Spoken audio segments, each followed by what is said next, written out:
Welcome to the Wear, Wag, Repeat podcast. I'm Tori Mistick.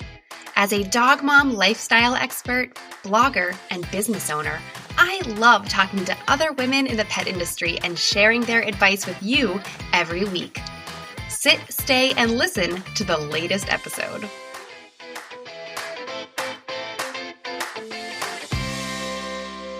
Welcome to another solo episode of the Wear, Wag, Repeat podcast. I'm your host, Tori Mistick, and today I am very excited to bring you a special episode. I'm doing something that I have never done before, and I can't wait to hear what you think about it.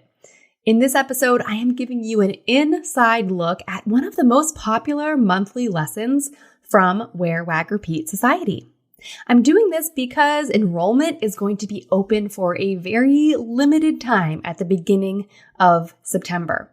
This is only the third time ever that I have opened enrollment, and it's probably going to be the last time in this year. So if you want to learn more, maybe get on the wait list, read some testimonials, all kinds of fun stuff, head over to wearwagrepeat.com/society.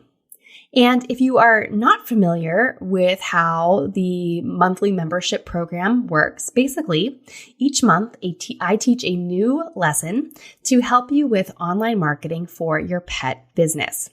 Some of the most popular monthly lessons include how to write an amazing about page and bio, how to grow your email list with opt-ins, and we also did a really great Instagram engagement challenge earlier this summer.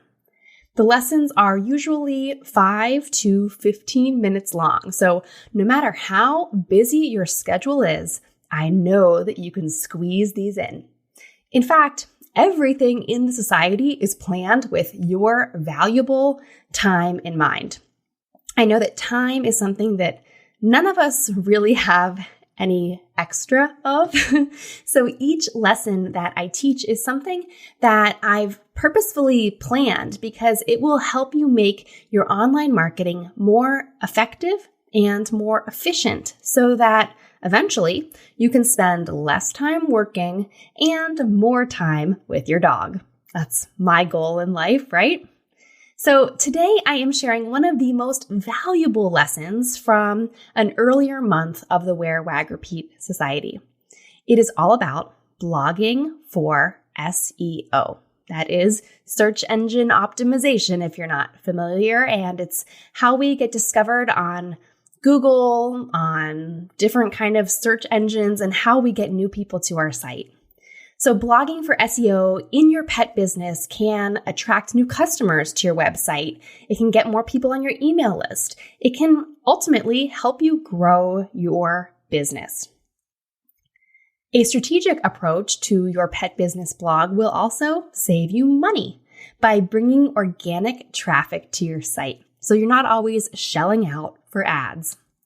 You can benefit from the lessons that I have personally learned in 8 years as a professional dog blogger.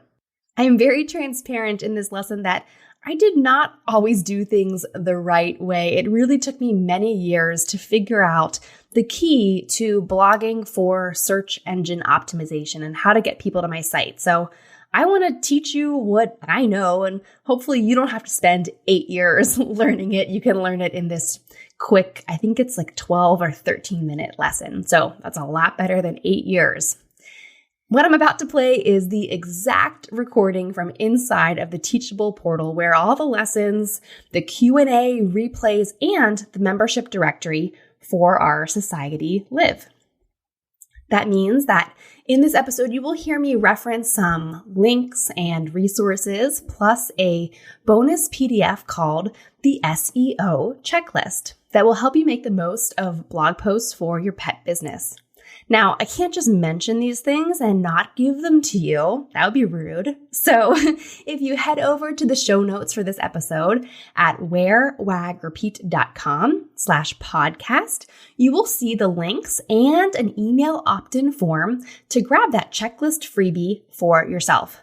Now, this is not in the show notes in your podcast player. You actually have to go to my website, wearwagrepeat.com. You can click on podcast and you will find this episode and the full show notes.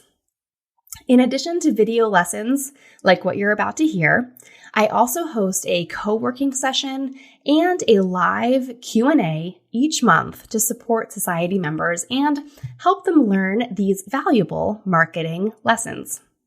Like I mentioned, membership only opens a few times per year. If you're not already a member, enrollment will be open at the beginning of September. And like I said, this is only the third time that I have opened up membership, and I'm really not sure if there will be another chance in 2021. So if you don't join now, there is a solid chance that you will have to wait until 2022. And that is just too long to wait to follow your dog dream. Hopefully now I have your attention, so let's cue up this lesson. Straight from the Wear, Wag, Repeat Society archives, here is blogging for SEO.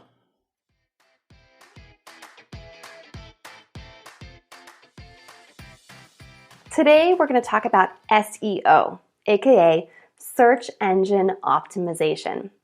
I know that whole term sounds very big and overwhelming to think about, but today I'm going to try and break it down for you and tell you what I think to be the most important things about blogging for SEO.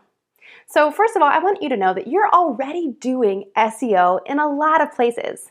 Anywhere that you can search, you can do search optimization. So your headline in Instagram, your pins and boards on Pinterest, your Etsy listings, those all have the capability to be optimized for search. But this month, we're going to look at blogging for SEO. So we'll work on how you can use strategic blog posts to boost the search engine ranking of your website. You might see me looking at notes. I have to read off my notes for this video because it's very technical. So I hope you don't mind. First, let's talk about what does Google look for.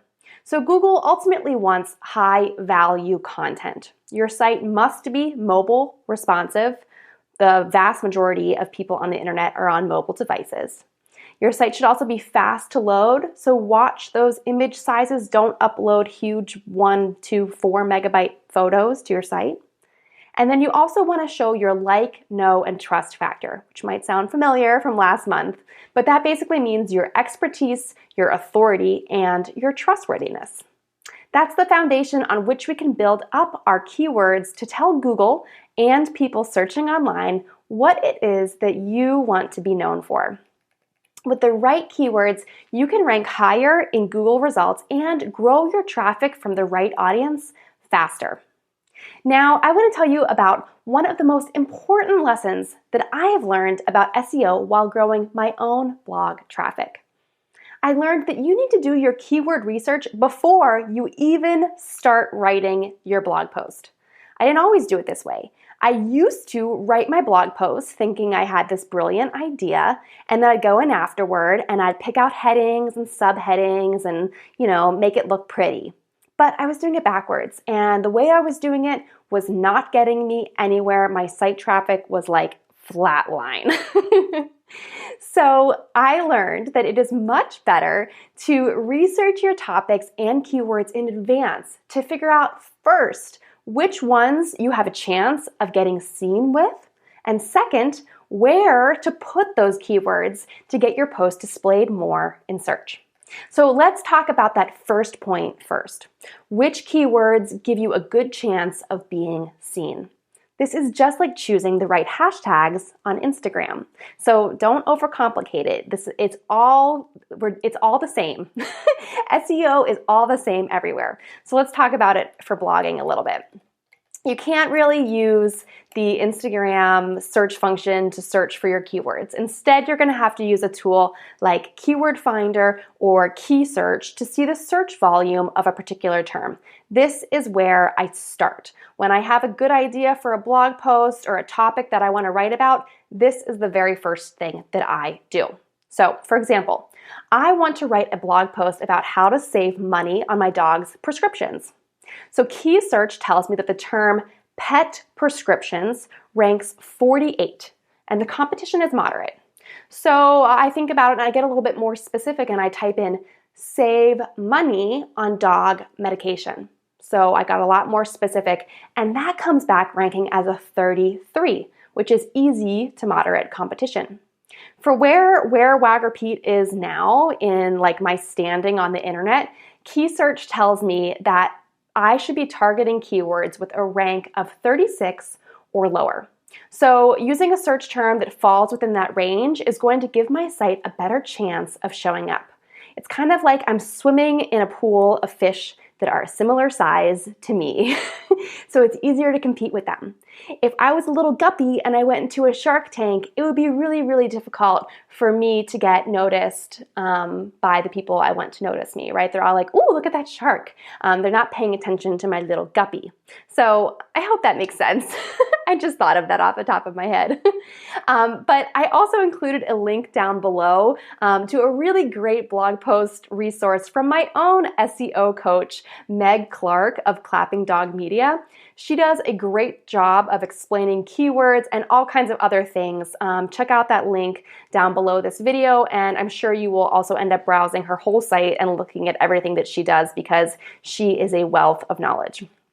Okay, so now for the second important thing that I told you to keep in mind.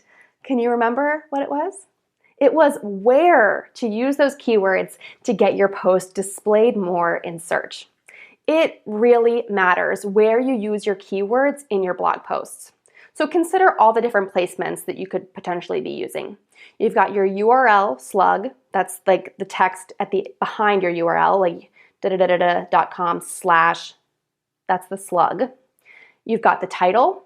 Your first paragraph is very important. First impressions still count. You've got headlines throughout the text, and you can also use keywords in the body of the blog post. And don't forget your image titles and alt tags. Ugh, that sounds like a lot of stuff.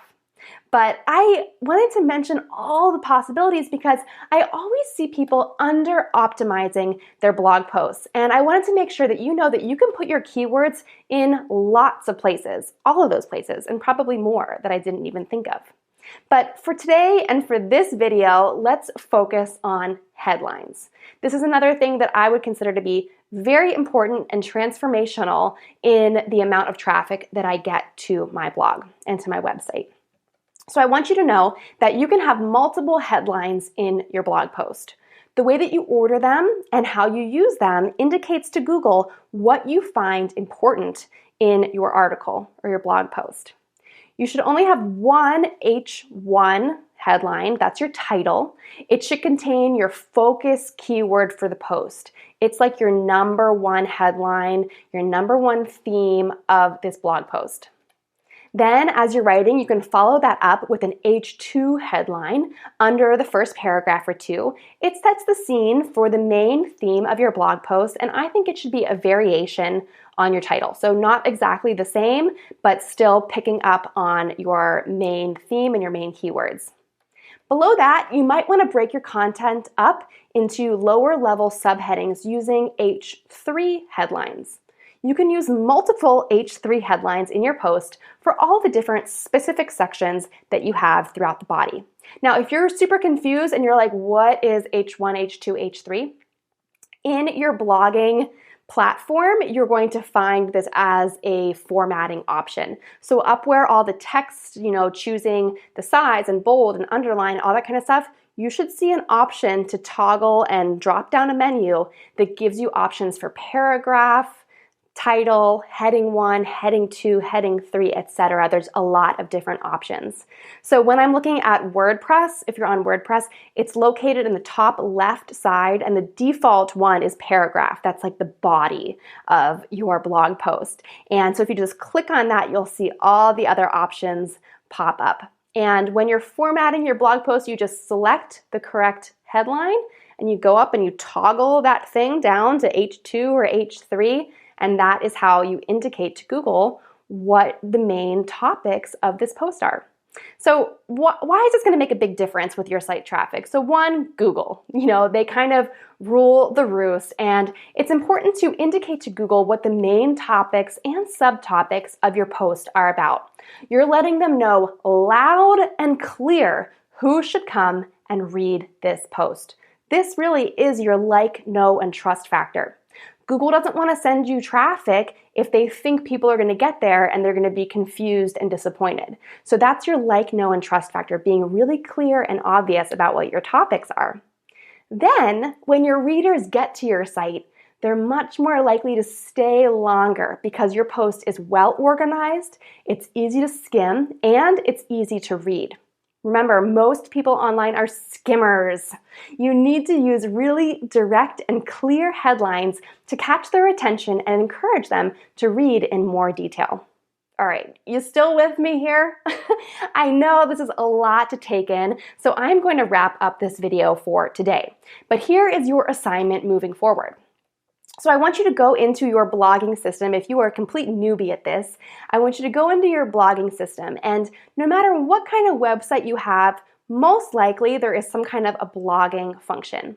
Get in there, click around, get familiar with all the different formatting options, figure out where your heading 1, heading 2, and heading 3 formatting options are, and make sure that you're familiar with all the functionality of your blogging system.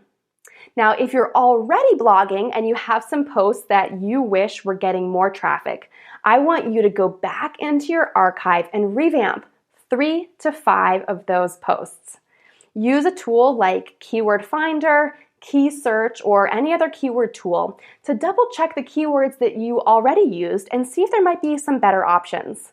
My best tip with SEO stuff is, instead of reinventing the wheel and writing a whole new blog post today, go in and revamp some of your older posts because they already have a little bit of traction. They already have some history on Google. So it's going to be easier to push those up the mountain rather than starting from the very bottom all over again. So try that for now. Then, if you've already done all of this, look at you go. You are awesome. You're kicking butt. But SEO is never done. Another important aspect of SEO is consistency and links. So if you feel like you're already rocking amazing keywords and headlines, I want you to set up a content calendar with well-researched keywords that you can consistently stick to. So maybe that's multiple times a week, once a month, whatever it is. Consistency is important. It does matter. And then if you already have a lot of great blog posts in your archive, I want you to go back in and see what you can cross-link amongst themselves within your blog.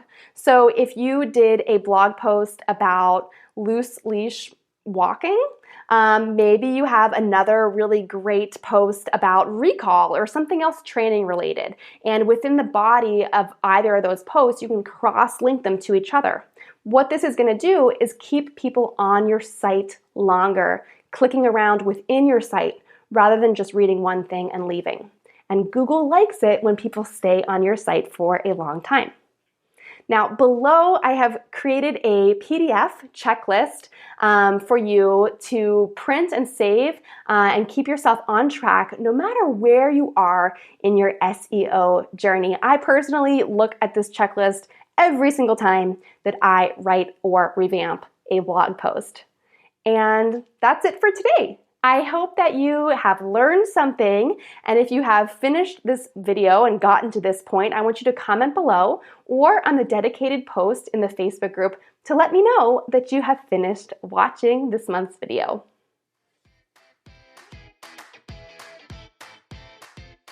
And there you have it. That was exactly what a monthly lesson in Wear, Wag, Repeat Society is like.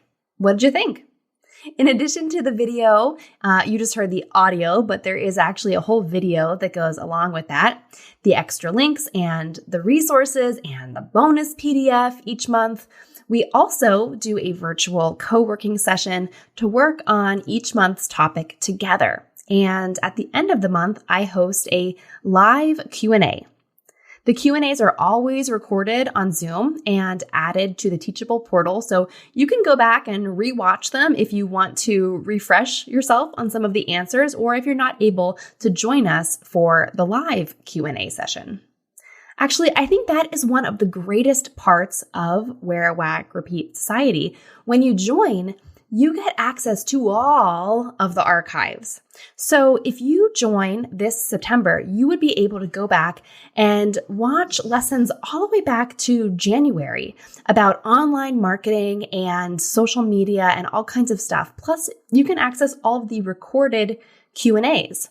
So those are about an hour long typically, and each lesson is between 5 and 15 minutes. So by joining now, you're actually getting a ton of bonus content in the archives. It's a great value, if I do say so myself. You can see what each month's theme was, and you can also get on the wait list at wearwagrepeat.com/society.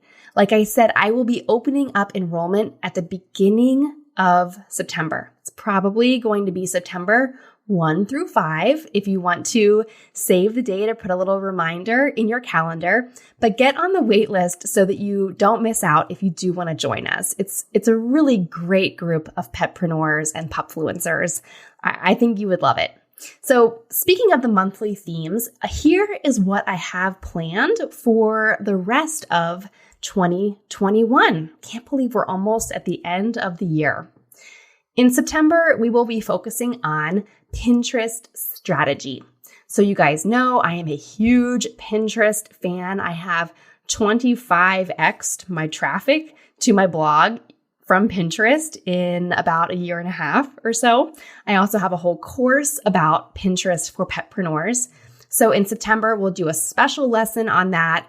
It's a great time to pin things for your pet business because pinners are planners. And so if you're pinning holiday stuff, you actually want to start doing that like right now or in September. So that will be our theme for the month of September. Then in October, again, we're going to be planning ahead and we're going to be creating a holiday content calendar. So no matter what kind of pet business you have, I'm sure there is something you're going to be wanting to share with your customers or your followers or the people who you are friends with. And so we're going to work on our holiday content calendar in October. Next up in November, the theme is giving back and giving thanks.